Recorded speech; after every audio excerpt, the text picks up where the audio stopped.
Hi, I'm Jeremy Pollack. I'm a social organizational psychologist with a specialty in peace and conflict psychology. I'm also the CEO of Pollack Peacebuilding Systems, and today I'm going to present to you a training workshop on de-escalation skills for educators and school administrators, the lack of care. Going from that baseline conflict to an escalated conflict, it's really about, hey, I have a problem, I have a conflict, one of my needs or my goals are not being met, and I'm telling you about it, and you don't seem to care. You're not seeming to pay attention to me. That you're involved in things that you feel are deeply meaningful and important. This certainly could apply to your work, and I'm sure it does, and also maybe some stuff on the outside. But people that don't feel like they are doing something that has any meaning or purpose to them can feel very, very out of balance. So relaxing the shoulders, relaxing the face, deep breaths, slowing down your speech. These are important behaviors to tell your brain, hey, we're okay, we can slow down. As long as you are physically safe, it's important to appear safe, appear calm and confident.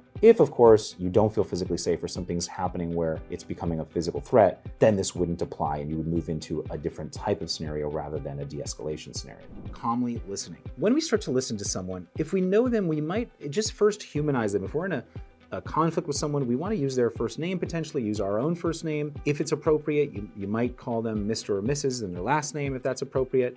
But if you don't know who they are, if you've never met them before, certainly introduce yourself, use their name, use your first name if you can, and just open the conversation. Let them vent for a second, let them talk. Which is an hour away from where we live here in Snellville. Now imagine if I went to work. My 5-year-old daughter would be here. Stuck. It seems to me, when he's talking, it seems to me like she is waiting for her turn to speak. She's nodding, she's sort of very flat-toned, and sort of her expression is very flat. So she's not using behavioral empathy. She's not using her facial expression to somehow kind of mirror what he's going through. So she's not putting herself in his shoes. She's just waiting for her turn to speak to explain her side or something like that. At least that's the perception that I'm getting.